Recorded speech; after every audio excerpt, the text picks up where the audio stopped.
What up, Two Lost fam? Welcome to another episode of Two Lost Conversations. This is where we talk with some of the most interesting people that we have on the Two Lost platform. And today I'm super excited. I was listening to some of the music on her Instagram. Amazing voice. Thank you But we so much. have Ava August in the building today. Ava, What's how up, you are you? guys? Thank you so much for having me. I can't thank you enough. I love you guys over at Two Lost. You're awesome. I'm so excited to be here. Well, thank you. We appreciate having you on the platform. Like I said, we love the creators that we have on the platform. There's such a diverse group of. I mean, we have tons of thousands and thousands of artists on the platform, Yeah. but so much talent out there. And you recently moved to LA. Yes. What made you? And you were living in California already. Yep. Just you said Dana Point, right? Dana Point. Yeah. Dana Um, Point. so what made you move to LA? To Oh my busy LA, gosh. traffic LA, small. I'm from LA, so but Oh wow. Yeah. No, that's so funny. That's such a good question because I think people who aren't musical or like into the music business or just in the industry, they're like, why would you move to LA? But honestly, for me, so I've been doing music my whole life. I've been singing since I could talk. If you ask any of my friends or family, they're like, this girl, I mean, my sister, she'd always be like the type knocking on my door, like, stop singing, it's midnight. Like I'm trying to sleep. I have a midterm the next day. So music's been my life, and especially pop music as well. I've always known since I was a child, like I want to be a pop music artist. And I think for so many years it was the type of thing where it's like if I could just get myself in LA working with producers and writers here in this amazing city, like my dreams will come true. Like this is where I need to be. And so I feel like I've had that dream for probably the past 10 years, and like it's finally come true. So that's why I'm out here in LA pursuing my music full okay. time. So how many months have you been here? Literally 1 month. I've been here Oh, just going one on like month. 5 weeks. Yeah. Okay. So give me two things, or give me three things that you already love about LA. Oh, that's a good question. Okay, three things that I already love about LA. One, the culture.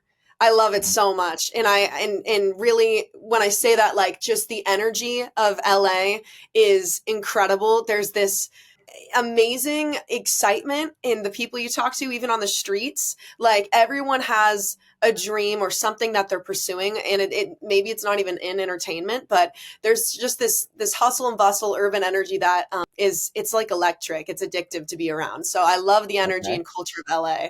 Yeah, so that's number one.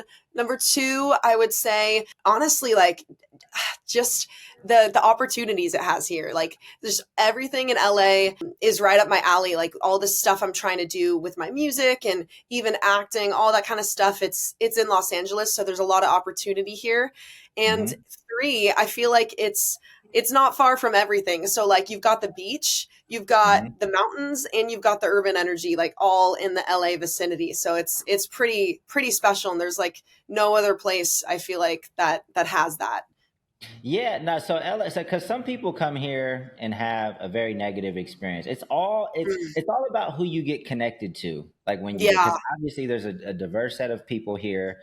If you kind of know people and you get connected into the right scenes, then Yes. yes, you're gonna see a lot of what you just described: opportunity, Yeah. great culture. But if you come here and you're a little bit more reserved, you don't really get out there and kind of figure Mm. this out. I could see somebody having a more negative experience. Is there anything that has shocked you in like in a bad way? Like I didn't know Mm. I was gonna have to deal with this. Like Yeah. Well, number one, the traffic is like just unbelievable. Like that was a sticker shock coming from little Dana Point in SoCal, which is I mean, it's only like an hour 45 down south from LA, but mhm. just the traffic here is unbelievable. Like you have to leave just to get somewhere where you think it'd take maybe 10 minutes, like you have to plan like 45 minutes in advance to get there. Yep. People are ruthless when they're driving. Like they cut you off. Like it's crazy. So that kind of is shocking. But I mean, I've been driving up to LA my whole life to for auditions and studio sessions, so I kind of expected it. But that it is shocking living here now in LA and seeing it. I Yeah. think another thing too would be just the amount of people, like you said, who are complete like kind of con artists, or like people who, maybe claim they're this or that, and they're completely not. Like, there's a lot of people where there's like this facade, and you really have to be, I guess, just level headed and have a good support system, because there's people where they can trick and deceive you into thinking it's this, or sell you something, like almost like they're selling you the dream of whatever it is, and it's completely fake and it's a scam. So there's a Yeah. lot of that. Yeah, you got to have a good support system and you got to be very knowledgeable, Mm, of the business and how this works. But you said sure. you've wanted to do this ever since you were little. So I would imagine Yeah. you had a lot of pop artists that you look up to that were your inspiration. Who are those people? Oh my gosh. When I think back to my really, really early days of childhood, like around 9, 10, 11 years old, I would definitely say Lady Gaga Mhm. and Katy Perry, those early 2010s pop stars, early Taylor Swift, Bruno Mars. Bruno Mars really sticks Mm. out to me. He was someone, I think all of those artists, Adele too, just fantastic for me to be able to see them and kind of just get inspired and get inspiration, and like those artists for sure. And then also a lot of the classic artists too. I would say, Billy Joel, Elton John, the Beatles, Freddie Mercury. Those people really impressioned me, and I think inspired me to want to do this for sure. Mm. So now, were you just kind of a natural vocalist, or how did you develop your voice, over time? For sure. Yeah. I would say so it always started with the vocals and the singing. And so Mhm. at the forefront of everything, and in being a musician, a songwriter, it always started with singing. Mhm. And I remember it really started with like the national anthem. And my parents are both not musical whatsoever. I think my dad's probably like tone deaf. He can't even hold a pitch.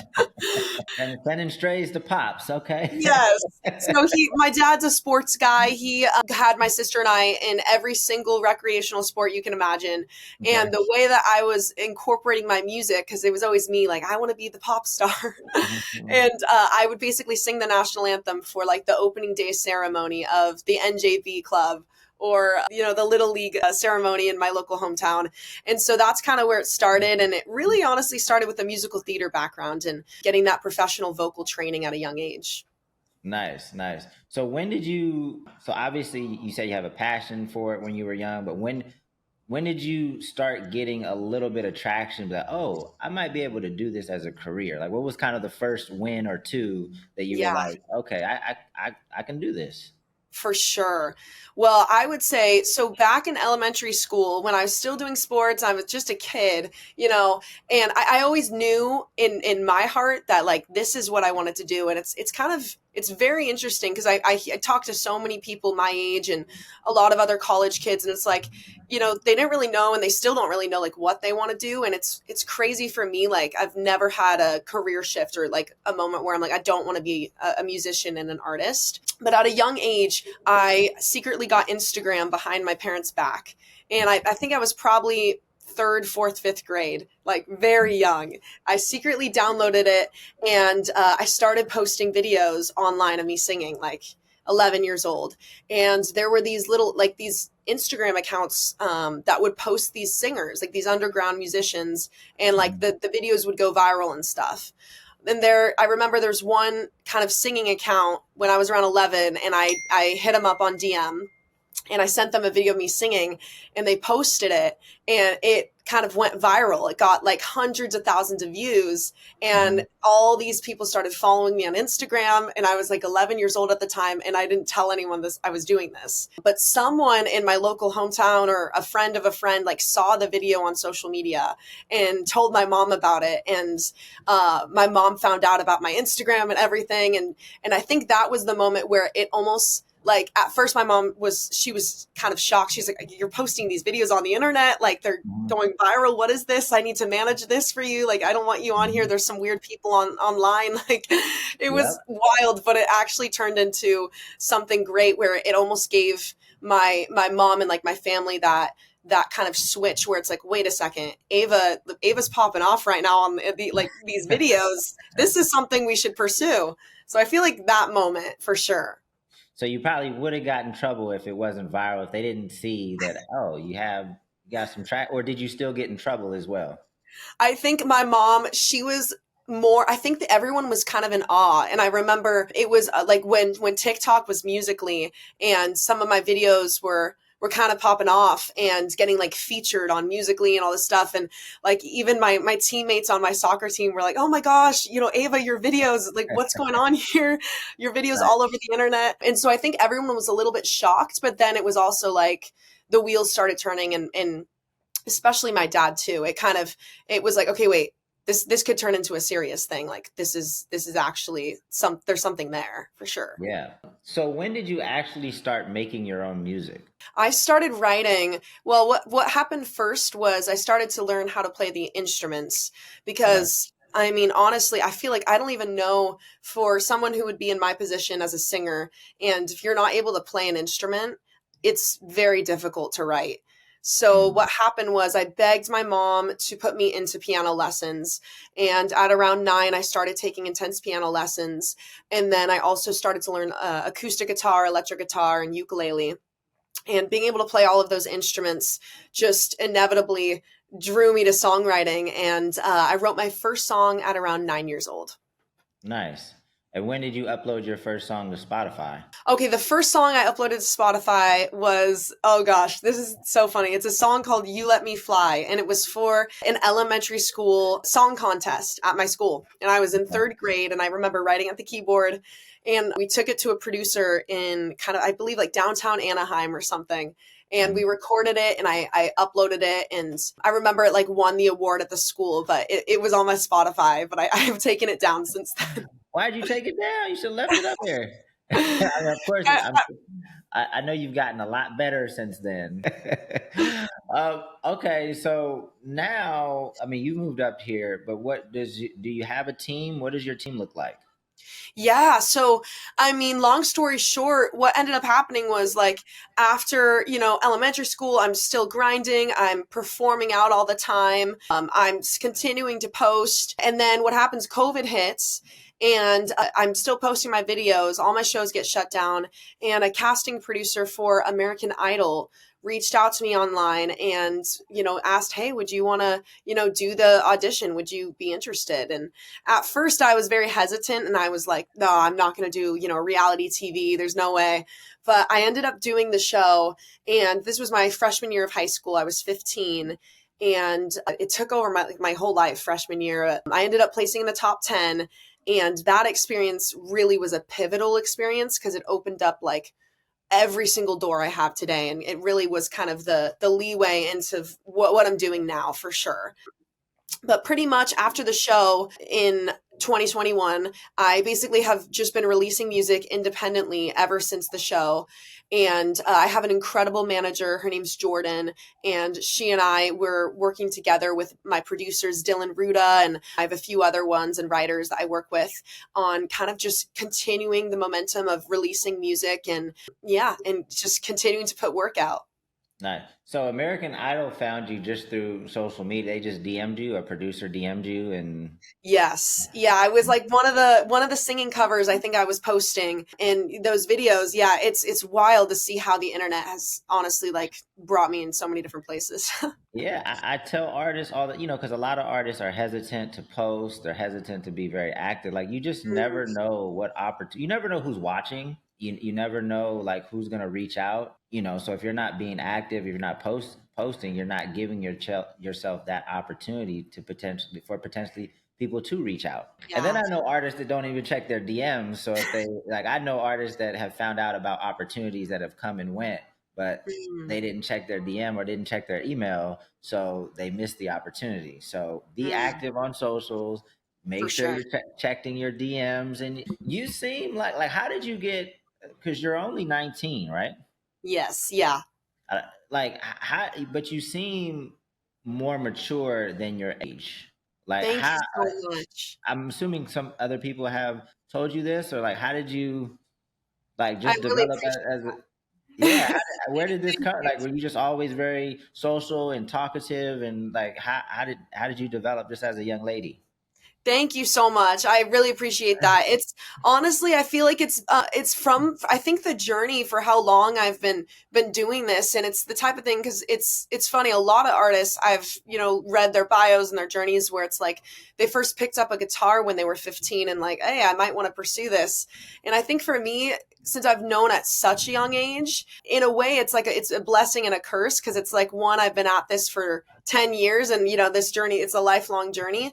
But Yeah. I mean, it's also been a blessing because I feel like it's taught me so much, and especially my experience on an international TV competition show like Idol. Like I've been exposed to a lot of different things in the business, and just even contracts and online criticism at a young age. And I think all of Mm. that has really made me, I guess, just it's forced me to have kind of a tough skin. And I think maybe that's where some of the maybe emotional maturity comes from at a young age. Yeah. No, so you placed in the top 10 of like the final show. So you were actually on TV. So you were on TV for a while because Yes. it takes a while to get down to 10. Yeah, it took over a year. It's wild. Yeah, from the first Zoom audition I had to the end when I got off the show, it was like over a year. It was insane. Man, that must have been a crazy experience. I know that they, because I've talked with a few folks that have done American Idol before, and I know in the early days, one of the gentlemen I spoke to was like he was upset that he did the show because contracting worked back then. Like put him in a contract so that Yup. he couldn't release his own music, either Ugh. during that time or for a certain amount of time after the show. So he couldn't really take advantage of the exposure that he got on that show. He's kind of locked into a deal that he wasn't happy with. I would imagine, obviously, that's changed because you've been releasing music. So now you're free and clear to just keep releasing however you want, right? Yes. Well, I mean, honestly, I got very lucky where I left the show with no strings attached. I wasn't signed to any deal. I wasn't locked down. I was completely a free agent, and still to this day, I'm completely 100% independent. So it's been incredible being independent because I'm able to one. I was able to capitalize off of the exposure from the show, and I immediately that summer I released my first single off the show and have been continuing to go kind of the single route. I definitely have more than enough music for like an EP or an album, but as an independent artist, I feel like the single route right now is really good, especially because I'm trying to build my audience to have more listeners. But it's been incredible being independent, and of course there are some perks of having a label and being able to have a bigger budget for marketing and all of that. But it really has been awesome being independent. When that producer from American Idol reached out, did they ever tell you like why like what about your videos like resonated with them? Did they give you Oh my any feedback? gosh. That's such a good question. I actually think I've never asked the producer who reached out to me. That's a good question though. I wonder it does make me wonder from the beginning, like what what's that one thing or what's that factor that makes them, even like back when I was 11 years old, like sending that video to that curator on Instagram to post my video, like what made them want to do it. I don't know. It's very interesting. Yeah, I'd be curious to know like I mean, obviously they're looking for great voices, and I know American Idol is not always looking for great voices. In Mm. in those first few episodes, like Yes. it's kind of a blooper reel, right? Like so they're not Yes. looking for the at least in the audition phase. But Totally. yeah, it's interesting. So you seem like you were born for this. Like you kind of Thanks. love everything about it. What don't you like to do as an independent artist? What piece of this is a pain in the ass? Oh my gosh, I'm so happy you asked that question. Like honestly, that's awesome because no one ever asked me that, and like I could go on a laundry list of stuff. But I mean, to summarize, I think the hardest part being independent is you're competing with people and these label teams, these major labels where they're funneling hundreds of thousands I mean sometimes upon millions of dollars into their artists, label projects, and knowing all about TikTok marketing and working with influencers and how much they charge to even like make a song or a trend to your video. And in this day and age, TikTok, unfortunately, like it really does still means so much as an artist, and you have to be posting on there.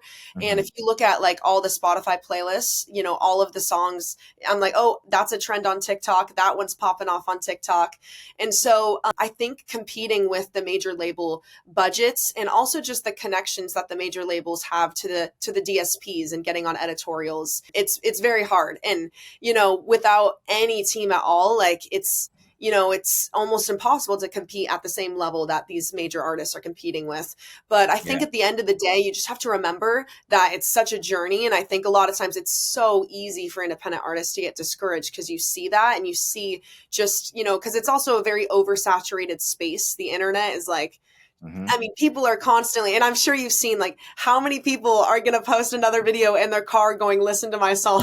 Hmm. Like this song is about something, something in their car. Like, I think too, nowadays you have to be even more creative than you were to try to break through the noise. Yeah. And that sometimes can take away from the art because now you're having to be a content creator and think of all these really creative marketing strategies. But I guess it's just taken different forms throughout the years with every era, and like now being in the digital era, it's this. Yeah, no, it is, and you know, there's, you know, worry about what you can control essentially. Like, Totally. you know, just try to block out whatever the major labels are doing. It's not about them. It's about you and the community that you're building Yeah. and engaging with them and making sure that's growing, you know, every single month. $100. What type of content like has worked for you like on Mm. socials? What content format? Is there a series of stuff that you do? Like what has been working the best on social media for you? Yeah, I would say the videos that I've been doing like the most well on social media have a really good hook. Mhm. Either like the video, and also it's definitely Reels form. So like the short form video content, I find is doing the most well regarding like getting more eyes and traction and maybe followers on my accounts.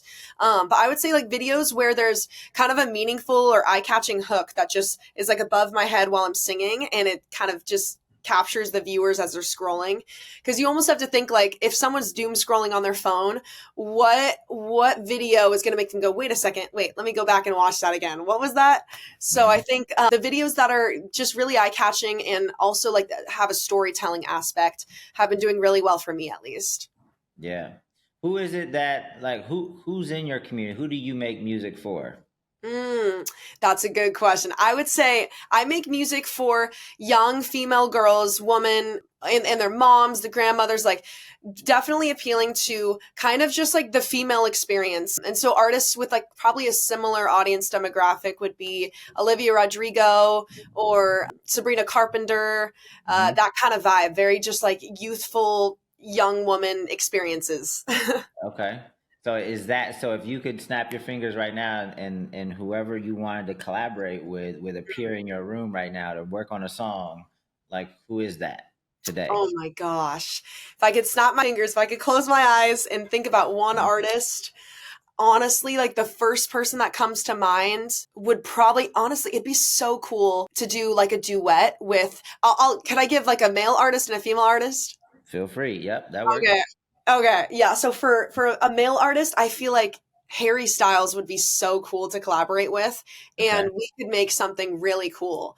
I think as a female artist, Olivia Rodrigo would be incredible, or even Julia Michaels. That could be a really cool duet. So it's the end of the year. How are we prepping to make sure that 2025 is another giant step forward? What do you have to look forward to, or what are you working on? Yes. So honestly, like the one word I can say is just music, music, music. I've been cooking it up in the studio. I've been trying to like get in there at least, you know, once a day in the studio, and I've got a lot of songs that we're building right now, and I have like this Dropbox file, and I call it like the vault. And so right Mhm. now we're building this vault of songs, and I'm just at the top of next year, everyone better get ready for a lot of new music coming from me. So I'm so stoked to just keep putting out the art, and hopefully, honestly, like I mean, a big goal of mine for next year would potentially to be going on like a mini tour or something. Well, this has been a great conversation. I love the energy, the music, the voice is amazing.